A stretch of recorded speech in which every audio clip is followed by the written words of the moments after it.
Buenos días, mi nombre es Echarri Brigitte.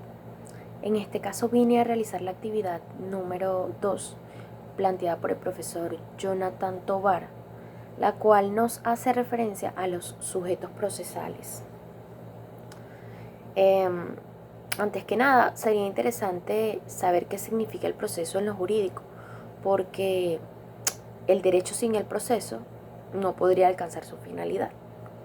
Entonces, ¿qué es el proceso? El proceso es el medio de poner en práctica las sanciones establecidas por la ley.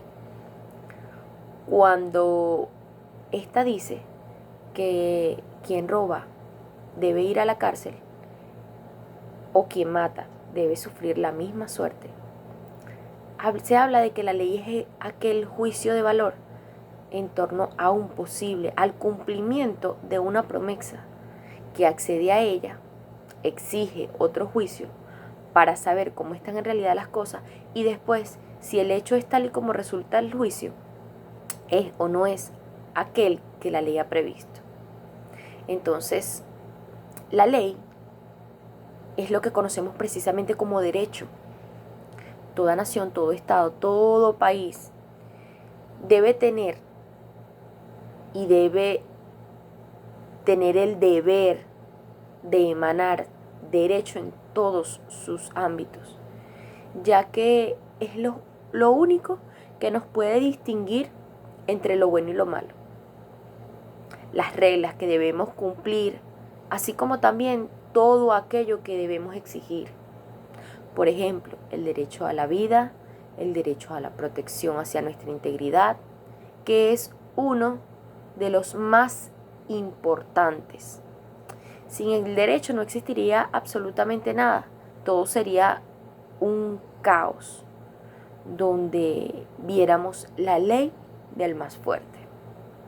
Entonces, para este proceso deben haber unos sujetos procesales.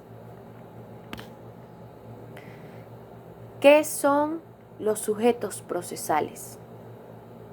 Son aquellos integrantes del proceso penal venezolano que intervienen de manera directa o indirectamente, ¿verdad?, con sus actuaciones. Es más, que tienen la capacidad procesal legalmente establecida para intervenir durante un proceso. Una de las partes, llamada actor, pretende en nombre propio la actuación de la base legal.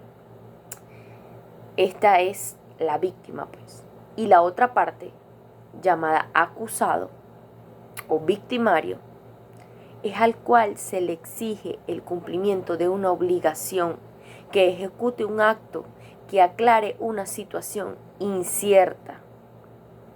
Estos son los dos, como que los que abren este proceso, los que hacen que el proceso surja, ¿verdad? Lo que es el actor y el autor, el acusado, perdón. Ahora, estos sujetos procesales se clasifican según su importancia en fundamentales, connaturales y eventuales.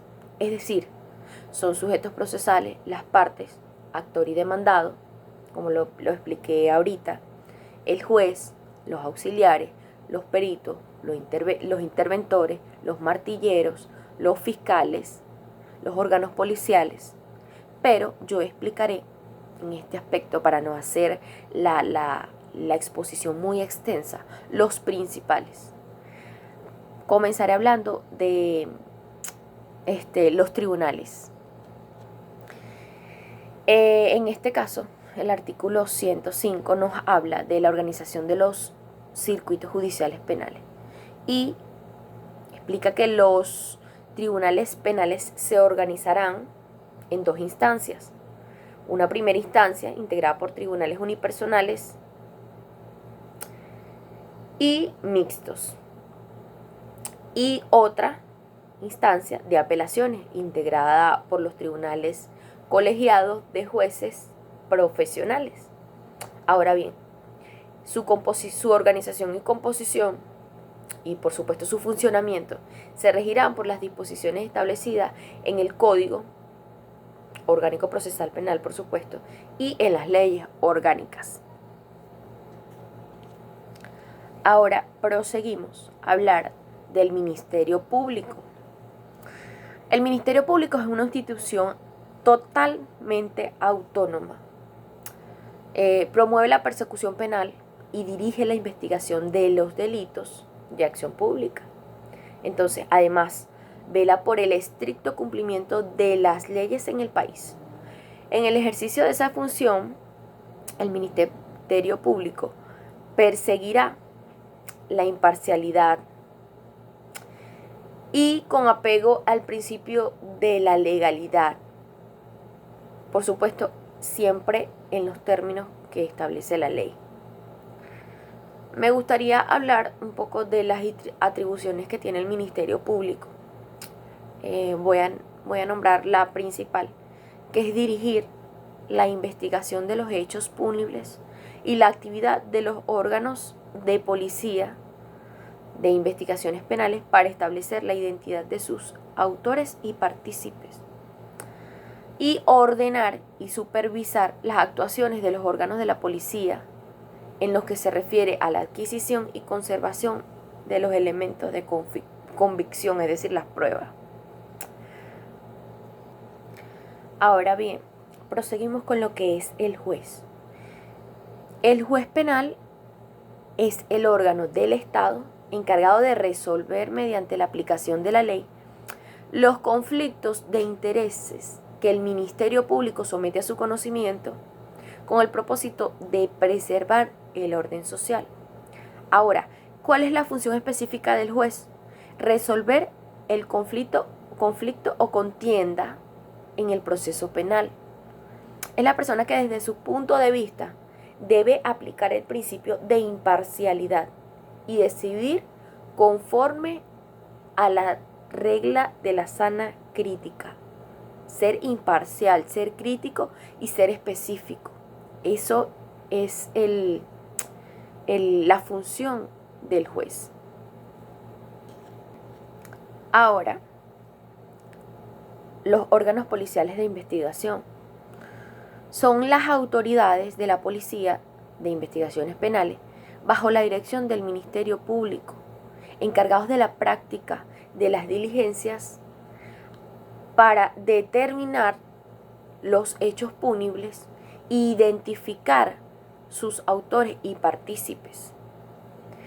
Entonces, por último tenemos lo que es la víctima, que es la persona que sufre el daño o perjuicio que es provocado por una acción u omisión, ya sea por culpa de una persona o por culpa de una fuerza mayor, ¿verdad? Y el imputado, que es toda persona a quien se le señale como autor o partícipe de un hecho punible por un acto de procedimiento de las autoridades encargadas de la persecución penal, conforme a lo que establece el Código Orgánico Procesal Penal. Con auto de apertura de juicio, el imputado adquiere la calidad de acusado. Entonces, toda esta breve explicación quiere decir que para que surja un proceso, ¿verdad?, debe haber unos sujetos procesales, porque estos son los que dan la apertura de este proceso. Son estos sujetos procesales, específicamente el actor, ¿verdad?, y el victimario, o la víctima y el victimario, los que hacen que este proceso surja, que este proceso se forme. Y por supuesto, a esto se le suman el Ministerio Público, se le suma el juez, se le suman los órganos policiales, cada uno cumpliendo su específica función anteriormente descrita. Entonces, bueno, espero que les haya gustado. Será hasta una próxima actividad.